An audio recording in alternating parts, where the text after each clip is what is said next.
the very lovely, talented tennis players there right now. Very nice.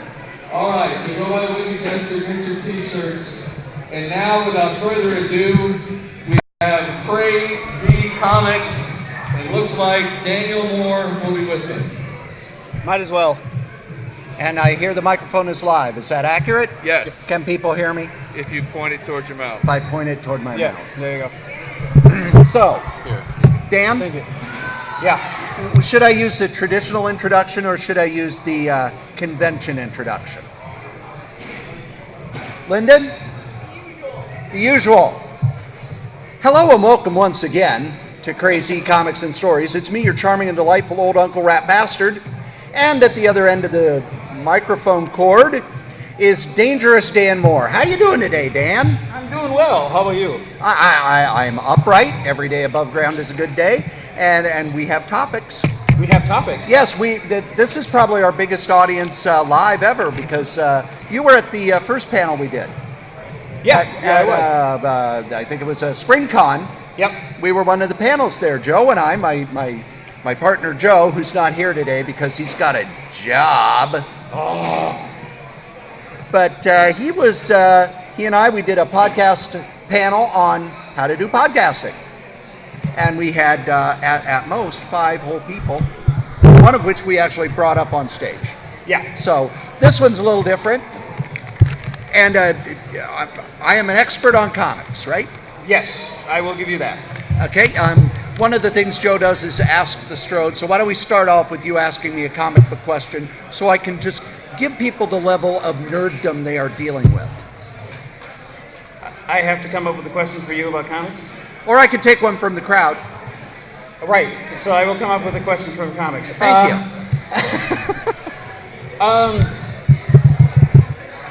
What was the first major story arc that Thanos showed up in? Oh, that was actually, Thanos was a character created by Jim Starlin. Here we go. And he had the character popping up here and there as kind of a behind-the-scenes bad guy. I've already killed Dan. But he was popping up here and there. I'll wake up in an hour. And one of his first appearances, Iron Man 55, is actually going for a huge amount of money if you have that. But he... What about the reprint? I have the reprint. Is that worth a lot of money? No, reprints aren't worth anything. Neither are the trade paperbacks. The action figures, I have no idea. No, I don't know. But Thanos showed up in all of these as kind of a behind-the-scenes bad guy because Jim Starlin really, really liked Jack Kirby's New Gods stories. He liked them so much that he wanted to use the character Darkseid. Except it was owned by DC. Which is a problem if you wanted a Marvel comic. Yeah, so he kind of created his own version of Darkseid. If you put the two side by side, Thanos is better. Well, if you put the two side by side, they look like cousins. No, Thanos is better. Well, there is that. Dan's wrong. Thanos is better. But the first major story was actually in Captain Marvel, because it was the first regular series that Jim Starlin did. He was more of a fill-in artist. He would do stuff here and he would do stuff there, and he didn't have a regular assignment. Once he was given Captain Marvel, they let him do whatever he wanted because Captain Marvel was a character they only printed to keep the copyright. Just to keep the copyright from Captain Marvel? Yes, because there was the Captain Marvel of the 40s, and then they stopped publishing it around 53, and the character fell out of copyright. What does this have to do with Thanos? I'm getting there. Okay. I want to make sure you're still on track. This is on important to me. Stay on target. Okay. Stay on target. Yeah. So, Marvel, the owner of Marvel at the time went to Stan Lee and said, "You need a character named Captain Marvel." Why? Well, we're Marvel Comics and the character Captain Marvel is out of copyright right now. Oh, okay. So they came up with the character. It never caught on. They would try a new series. The sales would be so bad they'd lose money. And it came time for them to, well, we got to publish it again. Okay. Let's give it to that Starlin kid. And Jim Starlin decided this would be his big Thanos story. Oh, okay. So that's where we got all of the mythology of Thanos, how he was one of the Titans, actually from the Saturn's moon Titan, how he fell in love with death, his brother Eros, also known as Star Fox, all of it. And it's a lot of the Thanos stuff is really stolen from the New Gods. I don't care. Thanos is better. But that story ran until issue 33 of Captain Marvel. Okay. And then Starlin left Captain Marvel, did some other stuff when he started doing the comic Warlock, which is how most people know Thanos. He brought the character back. Okay. And that was the big build-up to the Avengers annual Marvel team-up. It was Marvel 2-in-1 annual that ended the story of Thanos, where Thanos was turned to stone. I think that proves that he's a nerd, doesn't it? But this is a gaming convention. This proves that he's a nerd, right? the story he just told, that proves that he's a nerd, right? Wait, what? Voss, the story he just told proves he's a nerd, right? Yes. Yes, okay. Okay, good. You don't need any proof that he's a nerd. Oh, it's obvious. It's so obvious. It's obvious. But you know what? He is the best dressed nerd in Minnesota. Because, those guys are the best. Wow. You hadn't even said, he is actually known as the best man dressed in comics. I know he is. Oh, you know? Oh, do you know each other? The first time Yes, this I is met Fast him- Little yeah. Crow. Excellent comic artist. Oh. Dan doesn't know anybody anymore. This is Vaz Little Crow, one of the best artists in comics around in Minnesota. Velvet Rasputin. That's right. She's got free stuff out on Amazon. Yep. Follow her on the Twitter and the Facebook and all the media, and you get free stuff. Well, what do you know? This really proves that I know nothing about behind the scenes of comics. See, and I'm always trying to say hi to you because I've heard so much about you at every convention. And every convention, it's like a bunch of people are mobbing you. Every single time. Well, and they'll be mobbing you today, too, because you got a brand new book on yes, your I got table. a good sale pitch. Yes, well, Thank you. Well, good. Hi.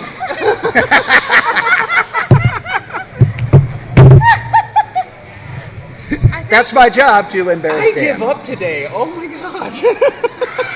Oh, she's dancing for us.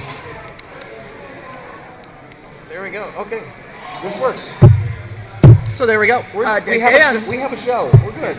you've got a book. I've got a book. I don't dance.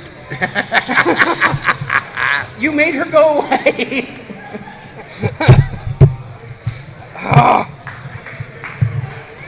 We're here to shill. I don't care. Dancing Carmen Sandiego. I have priorities. But she only likes potato guys. Yes, that's Yeah. true. Now, well, actually, it's very cool because now you guys didn't see all this, but the thing is, that means we didn't get to meet for the longest time, and suddenly I got to know everything about you. So, anyway, what new book? What about it? Getting back on topic. That always works for me. Yeah. Yeah. So Dan has a new book at his table. Uh-oh. This is really old. Okay. But I'm comping it too. Oh, thank you. Yeah, it's super old. So, like, it has when the art was really horrendous. Ooh. Yeah. Really, I actually well, like no, it. No, that one's the better one. That's when Rob came in. Oh, okay. But the art at the beginning was really horrendous. Oh, gotcha. Okay. But it got better. Cool. And but the ones that are on the screen right now, I'll let you get promo his book. Dang it! She's promoting her own thing here. No, This is but on. promo your book.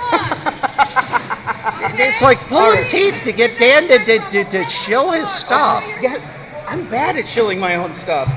I'm horrible at chilling my own stuff. I'm going to try. This is third time, ladies and gentlemen. Third time that I'm going to do the intro. I have a comic. Why, Dan? I have a comic to read now. Why, Dan? I do believe that you had an announcement as to a new publication that will be available What? from More Creations. What?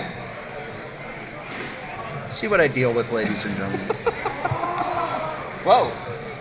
Yes, we have a new book that is going to be coming out. We have the draft copy here at LionCon, so people can go to More Creations, the table over there, and flip through it. It's the first 100 comics of worldwide news. Everyone, I think except for one, has a commentary from Cory on it. It's hard to get me to shut up. Yeah. And then the comic characters from the book actually are responding to his commentary. So, because I thought that was funnier than me trying to respond to his commentary, so.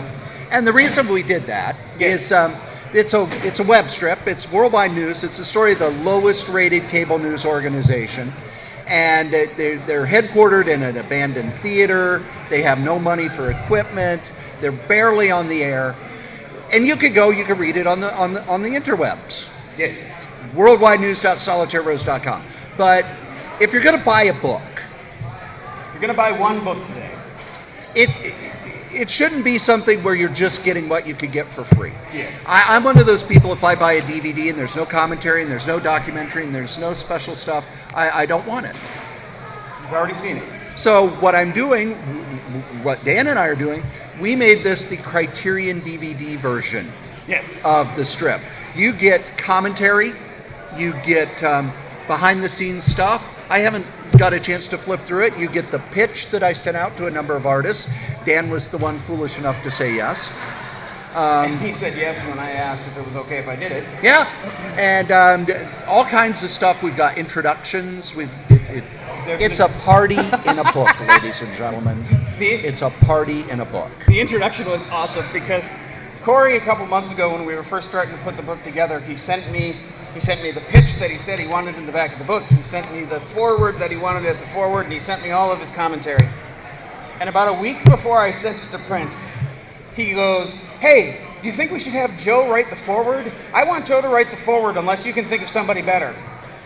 And I sat there for a second before I decided to write back, and I went, "Cory, you already sent me the foreword." I didn't remember. No. And then a little while later, he's just like, "I don't remember what I did yesterday, let alone a couple of months ago." My brain is made of Swiss cheese. It only remembers comics. As the joke goes, I can see right. Yeah. Anyway, go on. So not gonna use this that is joke this because is a mine is gaming bad enough. convention, isn't it? Yes, this is a gaming convention. So really, I don't know. Are people into comics here? Oh, they're going to interrupt us again. Oh, we're being interrupted. Yeah, that's okay. Hi guys. We're These giving are away for a stuff. prize. These are for prizes. Yep. Yep. Oh, All one three raw. for one draw. We're looking for a natural pause, and you just gave us one. Oh, okay. Well, So each of these is its own, or it's all one? It's all. all one. So Can we'll. you do that? Yeah, we got Till all are one. Till all are one. Thank you. I got to put a transform thing in there. That's awesome. Oh, of course you did it. Now- You did it first. You now owe me $5. All right. All right. $5. Sweet. If he gets to work in Transformers, he has to pay me because I'm not a Transformers fan. I know, it makes me a heretic. I'm not a Transformers fan. Joe and I are not going to tell you one day, and we're just going to take over the podcast and do a Transformers thing. Good. Does that mean I can go to the retirement home? No, you have to listen to it. Damn it. All right. So I just want to go to my cave on Mars. we all want you to go to your cave on Mars. Trust me, ladies and gentlemen, if you've known me for more than 10 minutes, you want me to go to a cave on Mars. Thank you. Good afternoon. You've been a beautiful crowd. Try the concessions. They're lovely. Yeah, tip your waitress. Okay.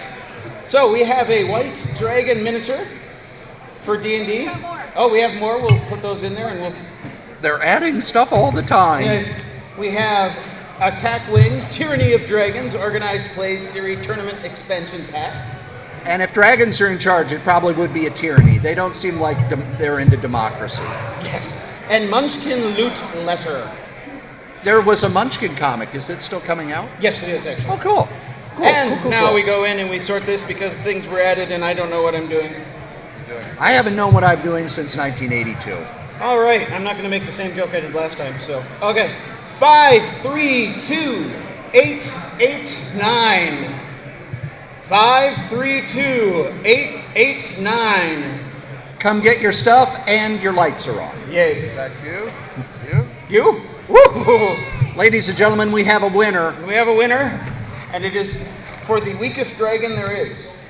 I believe white is the weakest. I Did they change that in Pathfinder? anyone? Anyone? Anyone? Pathfinder? Anyone? Pathfinder rules? We need a Pathfinder rule lawyer. What? No, I know, but isn't white the weak? Or are they just all the same now? They're all the same now. All the dragons are the same. Well, what's the fun in that? Oh, I was just saying, white is the weakest form of dragon, isn't it? Sure. I love the confidence. Yeah, sure, whatever. I don't care. Well, it's comparison. Oh, but in that its breath weapon is D4. yeah. So the ice dragon white dragon with ice breath has the weakest. It's a D4. Okay. Okay, that's what I thought. But dragons.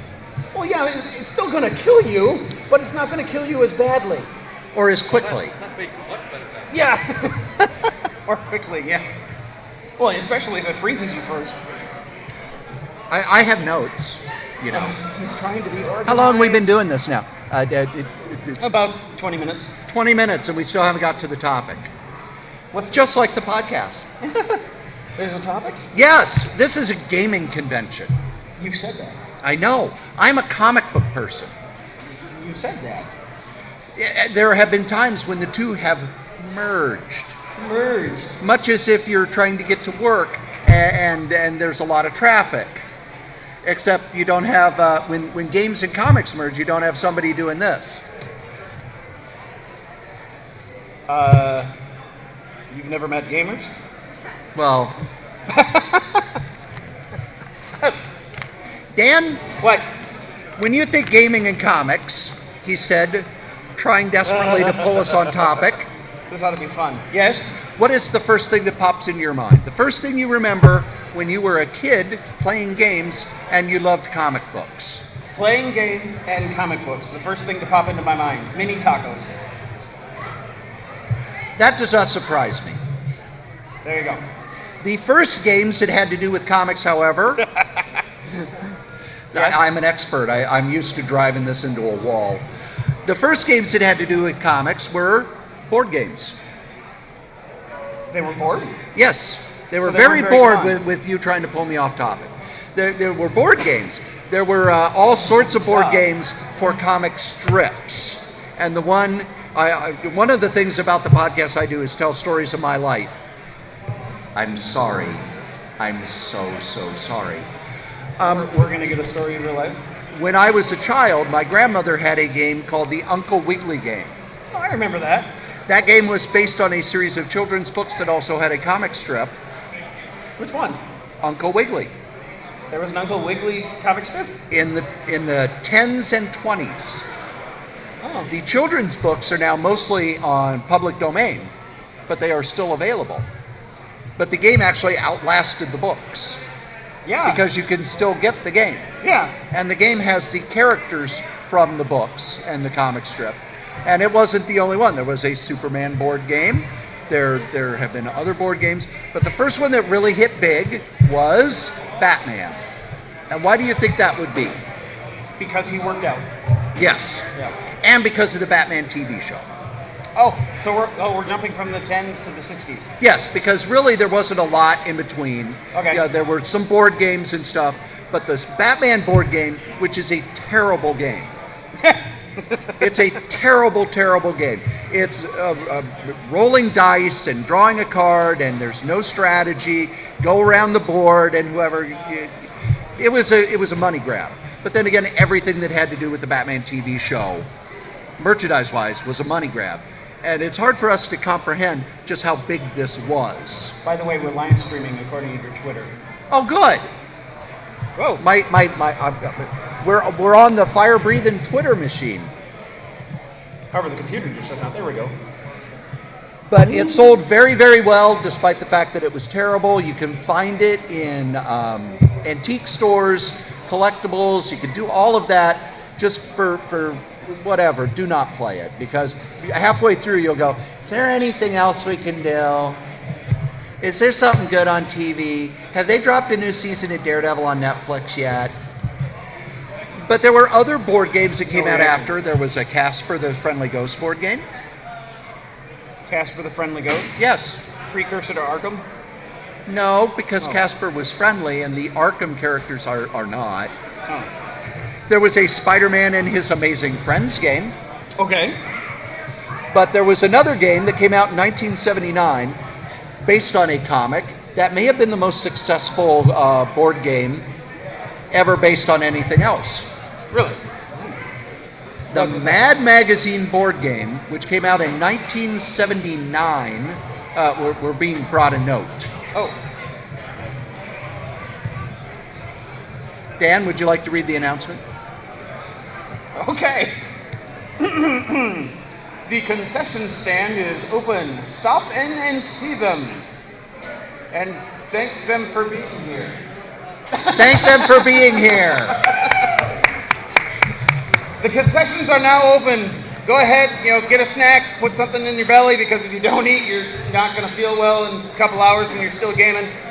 And thank you very much for the concessions to be open for us. That's awesome. Hopefully they make a profit. Help them make a profit. Otherwise, they won't be open next year, and that'll suck. And sadly, I don't have any of my DVDs here with the 15-minute intermission from the old drive-ins. Let's all go to the concessions. Let's all go to the concessions. No, it doesn't work as well.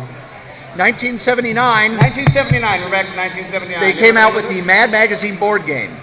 Within its first year, it was the best-selling board game in America, outselling Monopoly, Risk, Sorry, any game you could think of. And for 3 years, the Mad Magazine board game was the best-selling board game in America. We will be playing it at my table. We'll be live streaming us playing it. The idea of the game was you're given $10,000 and you have to give it all away. Oh, okay. And the art was done by a number of comic book artists. There were all sorts of mad jokes involved in it. But by the time it started to fade, there was another thing going on. There was this little game that had become popular enough that people knew about it, and it was going to get a cartoon series. Actually, quick question for you. Sure. In order to play the game well, did you need mad skills? No. Okay.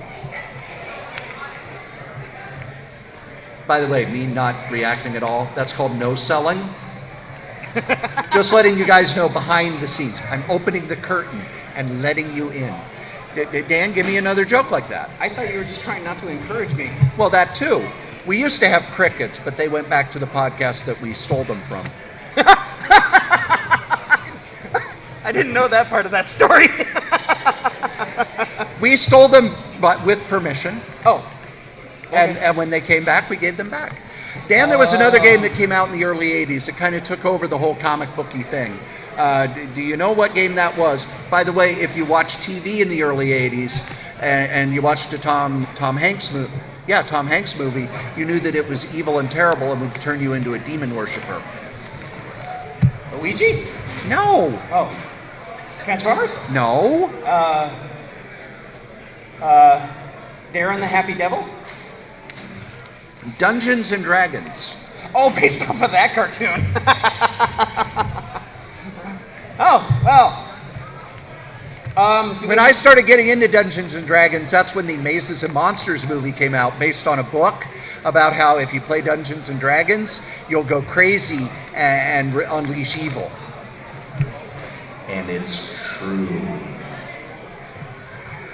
But with all of that, there were all sorts of other games that came out. There were other role-playing games. There was a spy game called Top Secret.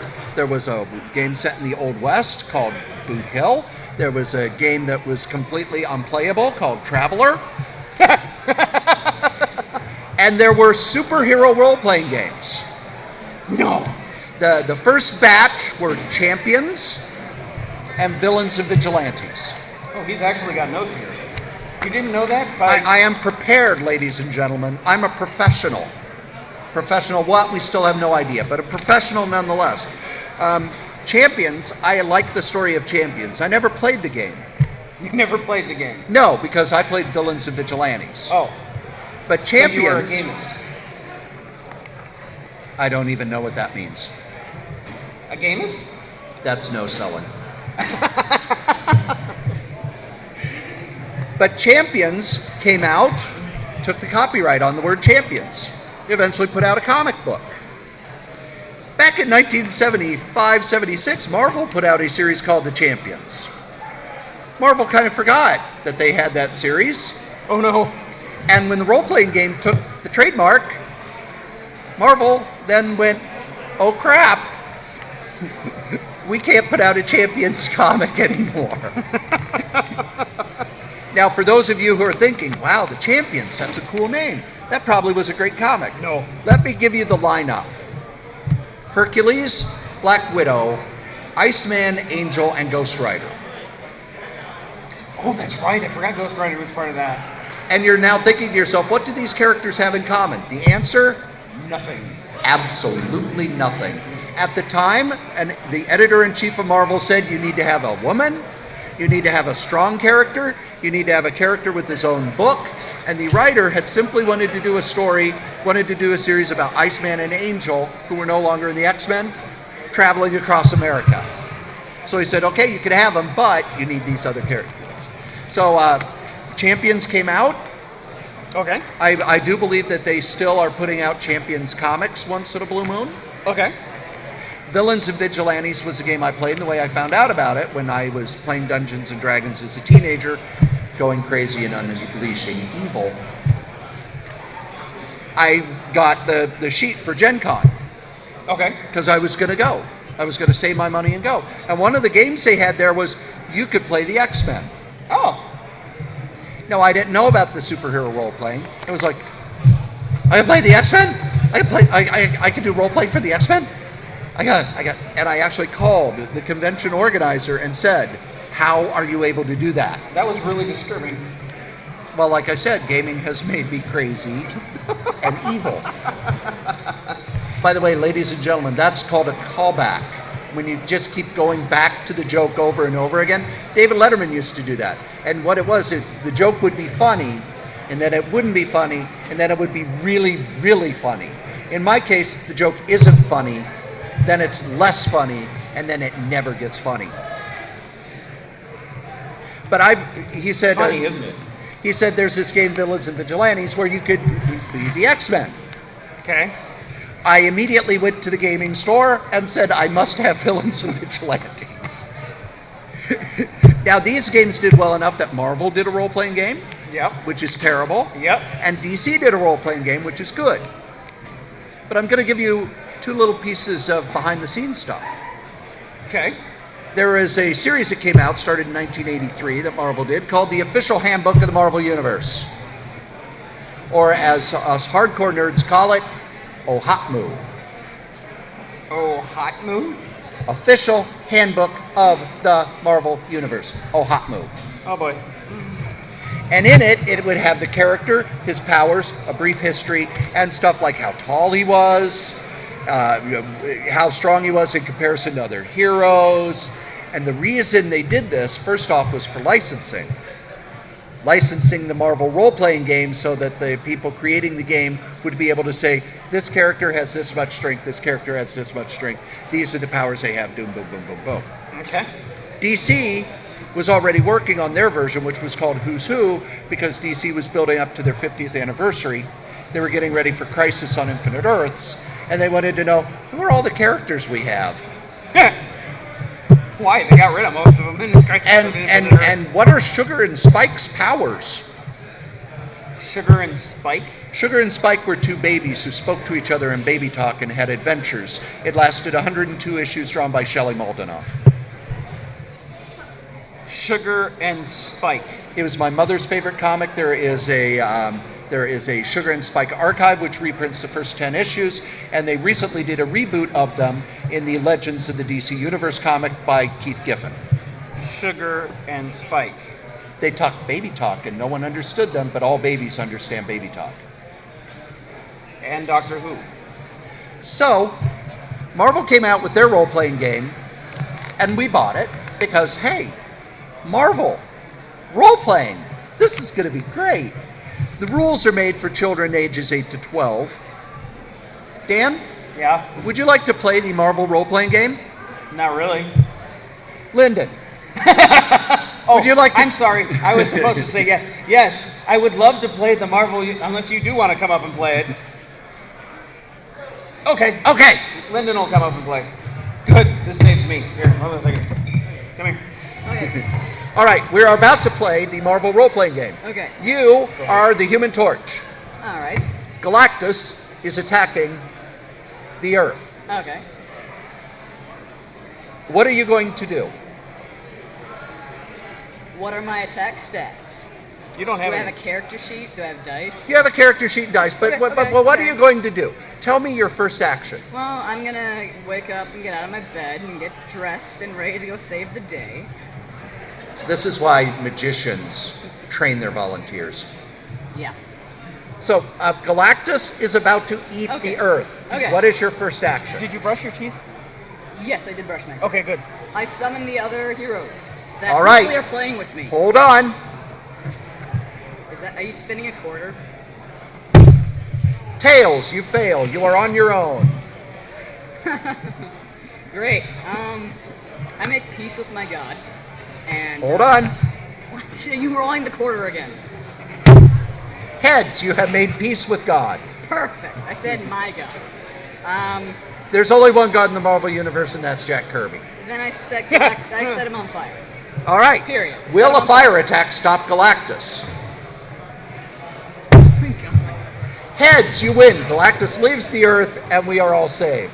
Want to play again? No. Neither did we. Good. Now, the DC role-playing game, on the other hand, was made by Mayfair Games. By the way, the Marvel role-playing game was made by TSR. You'd think they'd know better. No. Yeah, they did do Boot Hill Yeah. and Gamma World. They knew one game and knew one game only. So They did a good job, but DC's role-playing game was more complicated. It was made by Mayfair Games. Okay. They used they had more complicated rules, but they also had a lot of the comic creators working with them to create modules. The most famous of which, and the one you can get the most money for, is the Watchmen source book, do you all pay attention to that? Watch. which had sections written by Alan Moore that are not available anywhere else, giving more backstory on the Watchmen. I think I just broke Dan. These are very important things because you needed to know which one was wearing a Rolex and which one was wearing a Swiss. Actually, Moore did more. More did more. Alan Moore did more of what was the what were the Minutemen like? What were the villains that they dealt with? Why did the heroes go away? How did the world change when Dr. Manhattan became really the first superpowered character? And it explains more in detail. If you've seen Watchmen, you see that the cars kind of hover and they plug into hydrants, and Vietnam is the 51st state. He goes into detail as to how and why that happened because of Dr. Manhattan. Oh, Is that the entire explanation? There's a lot of it there, but most of the science fiction elements in Watchmen were created by Dr. Manhattan's powers. I thought they were written by Alan Moore. Well, there's that too. But the other So game it's that came just out, magic. Yeah, it's just magic. So yeah, okay. science is explained by magic. no, Dr. Manhattan's explained by magic because he's able to manipulate time, space, and matter. So it's kind of like what is it? He's a new The version of Scarlet Witch. except he's a new version of Superboy punching the wall. Oh, fuck. And he's blue. Yes, he's blue. And naked, And naked. naked and blue. Well, the reason he became naked is he saw less and less reason for clothing. Me, I see more and more reason for clothing every day. Yes. There was another game that came out. Oh, I know. I'm just enjoying this one. There was another game that came out based on a comic that had only been around for a year. Thank you. And it's a comic that came out, it was printed, they printed 3,000 copies and it sold out immediately in 1986. And by 1987, it was part of the Palladium games using the Palladium system. You know what's really funny? Nothing that I'm saying. No, but the thing is, I'd say a lot of the gamers in here probably weren't even born at this point. Thank you. I Yeah. appreciate that. Yeah, okay. My bones are half dust. I said most. Yes. Trust me, I was. For many a year by that time. But Palladium licensed the Teenage Mutant Ninja Turtles, which weren't a cartoon. They had little lead figures for them, and it became the engine that drove their company for years and years and years. But there were all of these little Wait, role-playing games that came out. the role-playing game came out first? Nope. Oh. The comic was 86. Okay. The role-play game was 87. They were the first licensee. Oh, okay. And they're still around. And that's called faking interest. He's not very good at it. Now, to my mind, I was working in a gaming store in the late 80s, early 90s. So one of the things I was kind of immersed in that world of role-playing games and comics and everything because it was my job. But when I left that job, I really didn't have a group to game with. So into the 90s, I know that the Marvel role-playing game, they tried a second edition and it didn't really go anywhere. The DC role-playing game faded away. Yep. And Dan would probably know better than me. I know Villains of Vigilantes actually shut down because of the game company. The game company and the creators of the game had a huge falling out, and it just was resolved within the last year. Yep. So you could get Villains of Vigilantes, the third edition. Yep. They're saying the second edition didn't exist because they had nothing to do with it.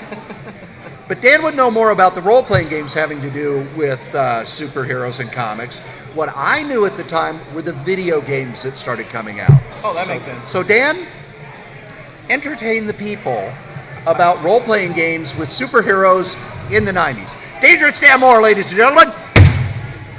In the 90s? I wasn't role-playing in the 90s. How about the 2000s? Dangerous Dan Moore, ladies and gentlemen. I wasn't doing role-playing with the superheroes in the 2000s. I can tell you about Mutants and Masterminds, which, though, however, that did actually come out. Why, thank you. You're welcome. Actually, one of the bigger ones right now is Mutants By the and way, Masterminds. if this were vodka, I'd be much happier. If that was vodka, we'd all be much happier. Mutants and Masterminds actually came out. I don't know when it came out. We know but it's not that's a big vodka. one. Good choice, or point. And Mutants and Masterminds actually has the DC title now. Oh, they got the license Yes. for it. Does anyone have the Marvel license? Not that I'm aware of. We would like to thank TSR for driving that license right into the ground. Into the ground, yes. But I've actually played Mutants and Masterminds, and or actually run Mutants and Masterminds, and it's an interesting system. I haven't seen the DC content, but I want to get it because it's easy to make really different heroes in the system. So because of you get to choose your powers, and the powers can advance and change, but there's just a ton of them. So Well, as there should be, because, come on, you've got the whole legion of superheroes. yeah, How else would you have Matter Eater Lad? he didn't matter. No, Matter Eater Lad is able to eat anything. Matter Eater Man, yeah. Yeah. Matter It Eater doesn't matter. Lad. Doesn't matter. Doesn't matter, no. My favorite character in the... These are my jokes. I think he missed it. No, he ignored it. That's called no selling, ladies and gentlemen. My favorite character in the Legion of Superheroes is Infectious Lass. You know what her power is? STDs? She makes you sick. STDs. Common cold? And whatever disease she wants you to have. So, could be STDs. So, that's why Infectious Lass sits at home watching Netflix on a Saturday night. The other superhero game that I know about, he said, looking at the time, were the card games that I didn't get into. But when Magic came out, Yeah. Marvel and DC both had games. I know the Marvel game was called Overpower, Yep, I played that. and I don't know what the DC game was. The DC, I think, was just called Versus. The original one, if I remember correctly. Now they actually do a non-collectible card game. Oh, so the cards are worth nothing. Yeah, pretty much. But the game is fun. I've played it. I imagine that the Overpower game's a collectible card game. I bet those cards are worth nothing as well. Oh, they're worth thousands of pesos.